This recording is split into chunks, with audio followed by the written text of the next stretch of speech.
him to go against other people. I just don't know if it's the right thing to do in this case. Because it has to be natural. Like, if you're a jerk and you have that chip in you to pull from it, to use it during a game, you have it. I don't know if Andy Dalton has it.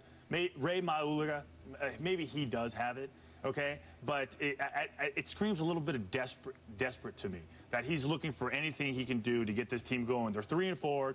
They got the Broncos coming into town. He's been in this position before where they've had these 3-game skids. He doesn't want it to snowball into something bigger. So he's got to take his leaders, and he's got to get the fire under their belly to get the other guys to get it.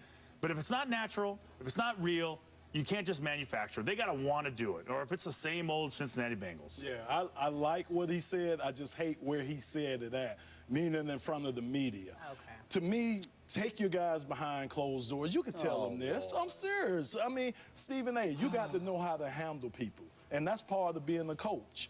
You know, you got all these different personalities in your locker room. He don't know how Ray's going to react. He don't know how Andy Dalton is going to react to this. So I'm hoping that he did take them in the back. I just don't like putting it out there. Why you have to put it out there? Why does the media have to know what you're telling these guys or what you want these guys to get accomplished? Can you finish? I'm serious. Because you have to try something new. But it was a rhetorical question. What does the media Listen, I'm not asking for your input. I got it. I got it. Would you leave this poor man alone? Listen. Leave him alone. No, back off. I'm not being a big boy. You're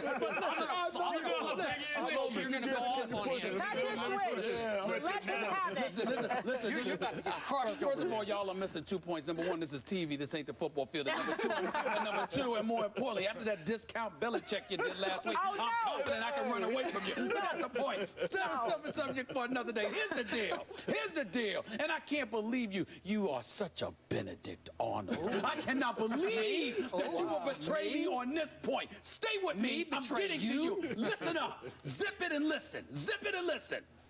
Marvin Lewis arrives in 2003. This is his 10th season. Yeah. He's got 3 winning seasons.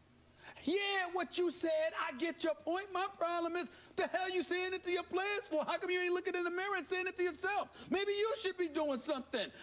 Listen, we all know that Marvin Lewis was an exceptional defensive coordinator. There is no doubt. There is no doubt. We get it. I know the man knows football.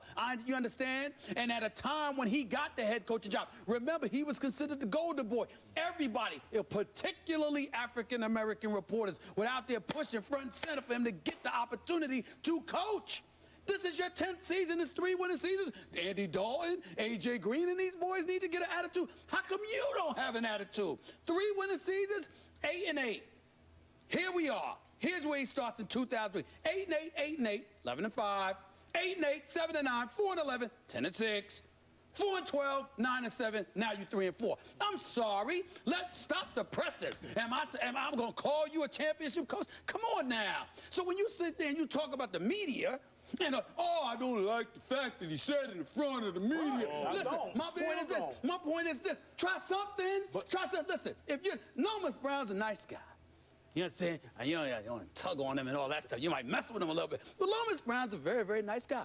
Christian is a very nice guy. Got the smile on his face, even though he looked like he's ready to knock somebody out. You understand? But if you're not producing and you've tried everything else, what's wrong with looking in the public to the media and going like this?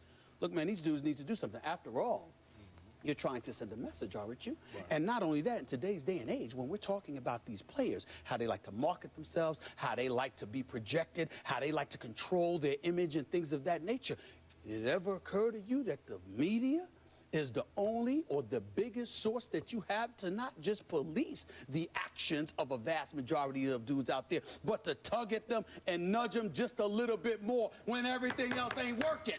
These are the Cincinnati Bengals we're talking about. For the most part, a garbage franchise. So my point is that do something. I don't want to hear anything about the media. But forget the media. He took over a bad team. He took over a bad organization. Think about it. Who wants to go to Cincinnati? It's 10 years. Detroit we ran into the same problems in Detroit. It's 10 years, Nobody wanted to come to Detroit because it was a losing team. Yeah. The weather wasn't good. That's right. All those things. And y'all built the stadium. Cincinnati. You got a dome. I bet you they don't mind now. I bet you don't. Listen, last point. Go ahead. So not that simple. Benedict Arnold over here That would be you. agrees with my friend Stephen A. What are you talking about, Lomas? That's the craziest bunch of stuff I've ever heard on this show.